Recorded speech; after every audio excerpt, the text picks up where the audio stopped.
አነጋገሩም ስነ ምግባሩም በነውር ማጌጥ ይጀምራል። ወንድሜ ያንተ ምርጫ ቀስቀሳ አያስፈልገኝም። ሰላም ውድ ቤተሰቦቼ እንዴት ናችሁ? እኔ እግዚአብሔር ይመስገን በጣም ደህና ነኝ። እናንተም ደግ እንደምትሆኑ ሙሉ ተስፋ አለኝ።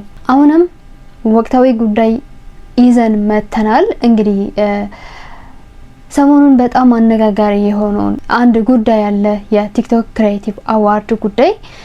በዚህ ጉዳይ በጣም ትላልቅ ሰዎች ራሱ ገብተውበታል። ባለፈው ብዙ አውርተንበት ነበረ። አሁንም አዲስ ነገር ስላለ ነው። ዩቲናስ በሰይፉ ኦን ኢቢኤስ ቀርባ የተፈጠረውን ነገር በሙሉ አሳይቻችሁ ነበረ። አሁን ደግሞ ባለፈው እሁድ መልክተኛው የተባለውን ከባላደራው ጋር የተፈጠረው ትንሽ ውዝግብ ነበረ። በዛ ምክንያት መልክተኛው ወደ ሰይፉ ቀርቦ ጭምብሉን ሁላ አውልቆ ኢንተርቪው ተደርጎለት ነበርና የዛን ሰዓት መጀመሪያ ቪዲዮን ሲጀምር ማለት ነው ሲጀምር ትንሽዬ ሰይፉ የተናገራት ነገር ነበረች። እሷን ላቅርብላችሁና በትልቁ ደግሞ ምንድነው አዶናይና ሰይፉ ወደዚህ ነገር ሲያስገባቸው የሚለውን አነጋጋሪውና ዋነኛው ቪዲዮ አቀርብላችኋለሁ። ወደ መጀመሪያው እንሂድ። የዩቲናስ ዝግጅት ከቀረበ በኋላ እንግዲህ የአዶናይ አድናቂዎች ለምን ልጃችን አልቀረበም ሲሉ በሰይፉ በኢቢኤስ ላይ ጠይቀዋል። የኛ ሀሳብ ሁሉም እየመጡ ምረጡኝ እንዲሉ እድል ማመቻቸት ነው። ስለዚህ አታስቡ፣ እስከ ዝግጅቱ መጨረሻ ድረስ የተመረጡ ቲክቶከሮች እየመጡ ምረጡኝ ይላሉ። በነገራችን ላይ አዶናይን እንዲመጣ ግብዣ ቀርቦለታል። መጥቶ የምረጡኝ እንቅስቃሴ ማድረግ ይችላል። እኛ ዩቲን ያቀረብነው በምስራቅ አፍሪካ ስለታጨች ነው እንጂ ይሄ ቤት የሁሉም ቤት ነው አይደል እንዴ? አንዳንዶች ሰይፉ ዘረኛ አሉ። ሰይፉ ዘረኛ ነው ተወልደ ትንሿ ኢትዮጵያ ውስጥ ተወልደ እኛ መሆን በጣም ይከብዳል። እኛ ይሄ ፕሮግራም ማለት ትንሿ ኢትዮጵያ ነች። ከየትኛውም ቦታ ጥሩ ነገር የሰሩ ሰዎች መጥተው የሚነግሱበት ቦታ ነው። መስል የዘረኛል። በነገራችን ላይ አንዳንዶች ለምንድን ነው ከትግራይ ክልል ዳረ እንግዳ የለም እንዴ? ብዙ ቀርበዋል እኮ አብርሃም ገብረመድህን፣ ኤፍሬም አማረ፣ ሰላማዊት ዮሐንስ፣ ዳዊት አለማየሁ፣ መስፍን ብርሃኑ ከትግራይ ክልል ሰቃይ ተማሪዎች። ግን ደግሞ እዚህ ቦታ ላይ ሲመጡ የሰሩ መሆን አለባቸው። እናንተ አምናችሁበታል፣ ይወክለናል፣ ስነ ምግባሩ በጣም ጥሩ ነው ካላችሁ እኛም ግብዣ አቅርበናል። በነገራችን ላይ በዘር ሃይማኖት፣ ብሔር፣ ቀለም፣ ጾታ ሳንል እያዝናናን ጥሩ የሰሩ ሰዎችን ከፍ የምናደርግበት ዝግጅት ስለሆነ ሰይፉ በኢቢኤስ እስካለ ድረስ ሁሌም ሚዛናዊነት አለ። ይህ ፕሮግራም የሁላችሁም ነው።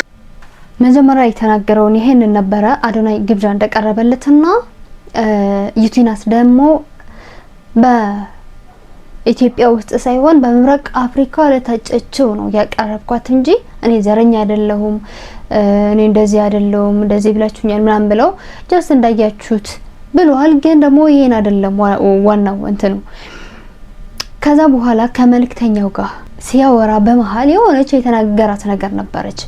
በመሃል ማለት ነው እንደዚህ እያወሩ በጣም ሰዎችም እየተቀባበሉት ያሉት በአሁኑ ሰዓት አሽሙር ነው ምናምን እያሉትም ያሉት የተናገረው ንግግር ግን ሌላ ነው። እስኪ እሱን እንይና ቀጥለን ደግሞ አዶናይ የመለሰውን መልስ እንሰማለን። እንግዲህ ቲክቶክ ላይ ጥሩ የሚሰሩትን ሰዎች መሸለም ጥሩነቱ ምንድነው? ጥሩ የሚሰሩ ሰዎች ይበረታታሉ። አሁን አይተ እንደሆነ ከጾታ አንፃር ወይ ደግሞ ከንግግር አንፃር ነውር ጌጥ የሆነበት ሰዎች ስለሚናገሩት ነገር የማያስቡበት ወይም ደግሞ አካላቸውን ለገበያ በሚመስል መንገድ የሚያቀርቡበት ነገን ታሳቢ ያላረግ አንዳንዶቹ በጣም ያሳዝኑኛል። ምክንያቱም እነዛ ሰዎች ዛሬ ላይ ቆሞ ነጋቸው ምን ሊሆን እንደሚችል አልገመቱም። ነገ የምትሰደብበትን፣ ነገ የምትወቀስበትን፣ ከትልቅ ማዕረግ የምታንስበትን መጥፎ ነገር ዛሬ ላይ ማድረግ ማለት ነው። እነዛን እንግዲህ ገሸሽ ያደረግን እንደናንተ አይነት ጥሩ የሚሰሩትን ደግሞ ወደፊት ስናመጣ በስነ ምግባር ጥሩ የሆኑ ሰዎች እናፈራለን። አለበለዚያ በአነጋገር፣ በድርጊት፣ በብዙ ነገር የተወላገደውን ሰውዬ ጀግና ያልነው ቀን ከታች የሚመጣው ሰው ጀግንነት ወይም ደግሞ የጀግንነት መመዘኛ የሚመስለው እሱ ነው። ስለዚህ አነጋገሩም ስነ ምግባሩም በነውር ማጌጥ ይጀምራል። ያኔ ትውልድ ይበላሻል። እንደኛ ግን ቲክቶክ ላይ ጥሩ በመስራት እንደናንተ እንዲበዙልን ስለምንፈልግ በእኛ በኩል እኛ ኢንዶርስ አድርገነዋል። ባላደራው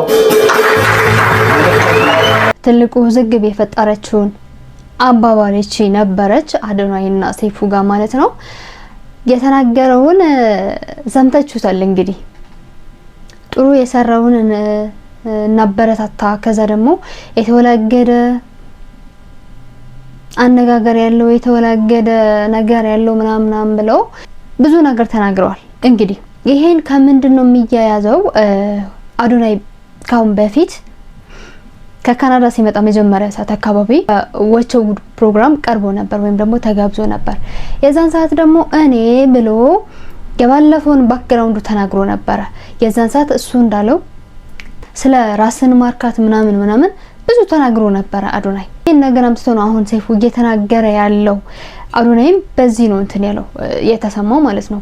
ብዙ ሰዎች ሲቀበሉት ነበር እና ይሄ ነገር የሆነ ሰው የሆነ ሚሚ ነገር ሰርቶ ፖስት አደረገው። ይሄን ራሱ ማለት ነው ይሄን ሰይፉ የተናገረውን ነገር ማለት ነው። ከዛ በኋላ አዶናይ ሪፖስት አደረገውና መልስ ሰጠበት። እስቲ አዶናይ ያለውን ነገር አይተንንም። የዩቲናስ ዝግጅት ከቀረበ በኋላ እንግዲህ የአዶናይ አድናቂዎች ለምን ልጃችን አልቀረበም ሲሉ በሰይፉ ቤቤስ ላይ ጠይቀዋል። የኛ ሐሳብ ሁሉም እየመጡ ምረጡኝ እንዲሉ እድል ማመቻቸት ነው። ስለዚህ አታስቡ፣ እስከ ዝግጅቱ መጨረሻ ድረስ የተመረጡ ቲክቶከሮች እየመጡ ምረጡኝ ይላሉ። በነገራችን ላይ አዶናይ እንዲመጣ ግብዣ ቀርቦለታል። መጥቶ የምረጡኝ ቅስቀሳ ማድረግ ይችላል። ሴፊሻ ለምን አንተ ሾው መቅረብ እንደማልፈልግ በግልጽና በክብር ላስረዳ ፈልጋለሁ። አንደኛ ነገር በአካል ይህ ጥያቄ ለመጠየቅ መጀመሪያ ሰላምታ ስልክ አንደኛ በክብር አላወራኝም፣ ችላ ብለኛል። it's okay maybe busy ሆነ ሊሆን ይችላል ወይም ሌላ ሐሳብ ኖሮ ሊሆን ይችላል። በጥሩ ነገር ነው ሰደው። ሁለተኛ ጊዜ ከመኪና ወርጄ መኪና ውስጥ ነበር ካንተም አክብሬ መጥቼ ሴፊሻ እንዴት ነህ ሰላም ነው ወይ ብዬ ጠይቄ ዲቻ ቦይስ የሚባሉ ልጆች አሉ ከኔ ጋር ናቸውና ወደ አንተ ኢንተርቪው ቀርቤ እነሱ ሰው እንዲያውቃቸው ፈልጋለሁ ትንሽ ድጋፍ እንዲያገኙ ብዬ ጠይቄ ነበረ። የሰጠኝ መልስ ዝም ብለህ ነበር ያለፍከኝ።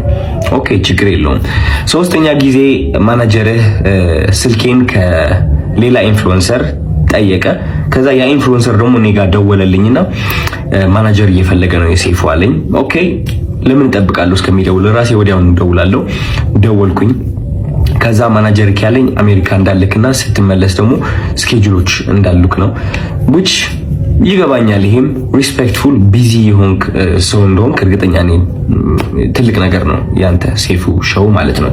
በጣም ሪስፔክት አደርገዋለሁ። ግን ከዚህ ሁሉ የደበረኝ ነገር ምንድነው? ከዚህ ሁሉ የደበረኝ ነገር አይ ቲንክ ዛሬ የተናገርከው አሽሙር ነው መሰለኝ። አይ ቲንክ አሽሙር ነው። አየህ እኛ ሰዎች ስንባል መጥፎ የሚባል ሳይድም አለን፣ ጥሩ የሚባል ሳይድም አለን። ችግሩ ሁላችንም ነጭ በግ እንደሆነና ምንም ጥፋት እንደሌለን ገመና እንደሌለን ስለምናስመስል ነው እንጂ የኛ ገመና ቢሸት ኖሮ ከቤት አንወጣም ነበር። ግልጾኝ ልንገርክ፣ ችግሩ እኔ ገመናዬን አካፍላለሁ። ይህ ገመና ማካፈለው ደግሞ ዝም ብዬ ስድ ሆኜ ለመታየት ሳይሆን በዛ ተመሳሳይ ገመና ታስረው ራሳቸው ሊያጠፉ የቀረቡ በጭንቀት ያሉ ሰዎችን ለማዳን ስል ነው ገመናዬን ያካፈልኩት እንጂ ጅል ሆኜ አይደለም። እና ዛሬ የተናገርከው ንግግር ደግሞ ይህ ገመናን እያነሳ ነበረ which is እነዚህ ቃላቶች ማለት ነው። ይህ ገመና ተጠቅመህ ደግሞ እንደኔ አይነት ያሉ ሰዎች ከሚዲያው ገሸሽ ማለት እንዳለባቸውና መደነቅ ወይም ከፍ ማለት እንደሌለባቸው መልእክት አድርሰሃል። ችግሩ ምንድነው መሰለክ ሰይፉ፣ የተናገርከው ነገርና ተግባርክ አንድ አልሆነ። ምክንያቱም በገመና ከሆነ ወይም ደግሞ በጥሩነት ከሆነ በነጭ በግነትና በእኔ ጥሩ ነኝ ምንም ጎደሎነት የለኝም ከሆነ ዮናስ ወይም ደግሞ ዮኒ ማኛ ወደ ኢንተርቪው አታቀርበውም ነበረ። ምክንያቱም እሱ ብዙ ሰዎችን እየሰደበ ሃይማኖትንም ይሁን በፖለቲካም በብዙ ነገር ሰዎችን እየጠላና እያወዳደቀ የኖረ ሰው ነው። ግን አይ ቲንክ በጥሩ እናስበውና ዮኒ ማኛ አንተ ወደ ሾውክ የጠራኸው ጥሩነቱን በማየት ነው ብዬ አስባለሁ እንጂ መጥፎ የሚባለው ያ ገመና ወይ መጥፎ የሚባለው ሳይዱ ብታየው እንዴት አድርገህ ታመጣዋለህ? ግን ጥሩ ነገሩ አይተህ ወደ ሾው አቀረብከው ማለት ነው። ችግሩ ግን እኔ ላይ እሱ ነገር አላደረግም። I think ያ ሁሉ ጥሩ ያደረግኩት ነገር ሳታይ ያቺ ትንጥ የዋገመና ያልካት ነገር ጠርተክ የተናገርከው ነገር ተናግረሃል። ምን ልልክ ነው የምፈልገው ወደ አንተ ሾው መቅረብ የማልፈልገው ሳላከብርህ ቀርቼ ሳይሆን ወይም ሳልወድህ ቀርቼ ሳይሆን ኦፍ ኮርስ ወድሃለሁ፣ አከብርሃለሁ፣ እያየሁህ ነው ያደግኩት። ግን የተናገርከው ነገር ደስ አላለኝም። ከጥሩነቴ መጥፎነቴ መርጠክ ስላየክ ደብሮኛል። ያንተ ምርጫ ነው። ኦፍ ኮርስ ሰይፉ ሁለት ሳይድ አለው። ብዙ ሰው ያንተ መጥፎ ሳይድ ሊያይ ይችላል፣ ብዙ ሰው ደግሞ ያንተ ጥሩ ሳይድ ሊያይ ይችላል። እኔ ደግሞ ያንተ ጥሩ ሳይድ ነው ማየት የምመርጠው። ገባህ አይደለ? እና ያኔ ያቺ ትምጥ የገመና የምትባለው ሳይድ እሷን ማየትህ ትንሽ ደብሮኛል። ስለ ምርጫ ቀስቀሳው ደግሞ ወንድሜ ያንተ ምርጫ ቀስቀሳ አያስፈልገኝም። እንግዲህ ሰው ከወደደ ከፈለገ ከመረጠ ይመርጣል፣ ነፃነት አለው። ምንም ምረጡኝ ብዬ አልተናገርኩኝም እኔ ማለት ነው። መኪና ባሸንፍ ብሸንፍ ሽልማቱ ቢመጣ ባይመጣ እኔ ዓለማዊ የሆነ ነገር ኦሬዲ ተለያይቻለሁ። ባለባበሴ፣ ባነጋገሬ፣ በፀጉር ስታይሌ ዓለማዊ የሆንኩኝ ሰው ልመስል እችላለሁ። ኦፍ ኮርስ ዓለማዊ ነን ሁላችንም፣ ግን ከመንፈሴ ጋር ግንኙነት አለኝ። ሰው የዓለማዊ ነገር ሊያስደስተኝ ወይም ሊያሳዝነኝ አይችልም። የሰው ጭብጨባ ወይም ደግሞ የሰው ጥላቻ ሊያወድቀኝ ወይም ከፍ ሊያደርገኝ አይችልም። ኦሬዲ ወድቄ ነበረ፣ አሁን ተነስቻለሁ። ሜቢ ልወድቅም እችላለሁ። ከዚህ ዓለም ነገር ተላቅቄያለሁ። ምክንያቱም ዋናው ስቃዬ እዚህ ዓለም ላይ ነበረ። ሰው ምርጫ ቅስቀሳ አያስፈልገኝም እኔ ልልህ ፈልጌ ነው። እና ሜቢ የሰው መጥፎ ነገር ለይተህ ትንጥ የእሷን ከምታጎላት ጥሩ ሳይዱን አይተህ ብታደንቀው አይ ቲንክ ጥሩ ነው ብዬ አስባለሁ። ምክንያቱም እኔ እሱን ነው የምመርጠው። ዮኒ ማኛ ብዙ ነገርም ቢሰራ እኔ ማይለጥ እቺ ጥሩ ነገሩን ነው which is አንዳንዴ ያስቀኛል። ገባህ አይደለ? መጥፎ ነገር ከማይ ማለት ነው። ምንም ብለው ነገር የለኝም። እወዳለሁ። አዶናይ እየሰጠው ምላሽ ይሄን ነበረ። እኔ ያወራሁትን ሰውን ለመምከር ወይም ደግሞ ወጣቶችን ከዛ ሱስ ለማላቀቅ ብዬ ነበር እንጂ እኔ ሞኝ ሆኜ ወይም ደግሞ ጅል ሆኜ አልነበረም እንደዚህ ብዬ የተናገርኩት። አንተ ግን ከመሰራው ብዙ ጥሩ ነገሬ አንዷ ትንሿ መጥፎ ተግባሬን ነው አውለታ ያያየኸው። እኔ መጀመሪያ 2-3 ጊዜ ጠይቄሃለሁ በዲቻ ቦይስ አንዳንድ ነገር ካገኙ ብዬ መቅረብ እንደምፈልግ አንተ ጋር ነግሬሃለሁ፣ አልሰማኸኝም። ሁለተኛ ጊዜም ነግሬሃለሁ ሸለል ነገር ብለኸኝ ነበረ። አሁን ግን አልፈልግም። መምረጥም ከሆነ ሰው ከወደደኝ ይምረጠኝ። እኔ የሰው ጭብጨባና የሰው ሌላ ነገር አያስፈልገኝም። ቢመጣም ባይመጣም በመኪናዋ በምርጫ ብሸነፍም ባሸነፍም ምንም አይደለም ነበር ያለው። እንግዲህ እንደሰማችሁት ማለት ነው። ሌላ ደግሞ አሁን በአሁኑ ሰዓት እየተሰማ ያለው ምንድነው? በሰይፉ እና በመቅደስ ደበሳይ የድሮ የኢቢኤስ ጋዜጠኛ የሆነ የአባይ ቲቪ ጋዜጠኛ ትንሽዬ አለመግባባት ተፈጥሮ ነበረ። ይሄ ምንድነው? አይታችሁ ትሆናላችሁ። እኔም አይቼው ነበረ። አስፋው መሸሻን የሚመስል ሰው ይዛ ልክ እንደ ኮንተንት ወደ ቤተሰብ ይዛ እየዞረች ቤተሰብን ተስለቅስ ነበረ እና በዛው ጉዳይ ጃፒያ አስፋው መሸሻ ልጅ በሰይፉ ሾው ላይ ቀርቦ ቃል መጠይቅ ተደርጎለት ነበረ። ይሄ ነገር ወደህ ነው ወይ እንዴት ነው እንደዚህ የተደረገው ምናምን ብሎ ጠይቆት ነበረ ሰይፉ ማለት ነው። የዛን ሰዓት እኔ ተቀርጾ ሳየው አትፖስቺ ሁላ ብያት ነበረ የሚል ምላሽ ነበር የሰጠው ጃፒ ማለት ነው። አሁን ዩቲናስ በሰይፉ ቀርባ የአዶናይ ተከታዮች ደግሞ ለምንድነው እሷን ብቻ ያቀረብከው? ለምንድነው አዶናይ ስለምን አታቀርበው ማምን የሚል ጫጫታ በበዛበት ሰዓት መቅደስ ደበሳይ ይሄንን እንደ አድቫንቴጅ ተጠቅማ አዶናይን ወደ እሷ ሾው እንዲቀርብ ጋብዛው ነበረ እና በዚህ መሃል ደግሞ የሆነ የተፈጠረ ነገር አለ ማለት ነው። እስኪ አንዴ ቪዲዮውን አይተነው እንምጣ። አሁንም ከስር መሰረቱ ነው የምነሳው። ከዚህ በፊት ሰይፉ ፋንታሁን የአስፋው መሸሻን ልጅ ጃፒን አቅርቦት ነበር። ያቀረበበት ምክንያት ምንድነው? መቅደስ ደበሳይ እንግዲህ አስፋው መሸሻን የሚመስል ሰው ይዛ መጣ ቤተሰቦቹ ጋር እየሄደች እናትየውን አጎትየው ምናምን ታስለቅስ ነበር አንድ ሰሞን እየዞረች እንደ ኮንተንት። እኛም ትክክል አይደለም ብለን ብዙ ሰዎችም እንደዛ ብለዋል። የሚስማሙበት ሰዎችም እንዳሉ ሁሉ ያን ነገር ታረግ ነበርና ሰይፉ ጋር በቀረበ ጊዜ ጃፒ እንግዲህ መጨረሻ ላይ ተናግሮ ነበር። ሳት ቀርጻ አዘጋጅታው ስታሳየኝ እንዳይፖስት ሁሉ ብዬ ያልኳት ነው ፖስቶቹና እንደዛ ማድረጉ ደስ አላለኝም፣ ትክክል አይደለም አለ ተናገረ። ሰይፉ ያን የሚያጠናክር ሐሳብ ተናግሮ ነበር። እዛ ሾው ላይ ተመልሳችሁ ማየት ትችላላችሁ ተመልካቾችና ይሄ በመቅደስ ደበሳይና በሰይፉ መካከል ቁርሾ ፈጥሯል። በምን ያስታውቃል? አዶናይን ለምን አላቀረብከውም የሚል ጫጫታ ሲበዛ መታ በላይቭ እሷ አዶናይን አቀርበዋለሁ እኔ ጋር ምናምን ብላ አለች ማለት ነው።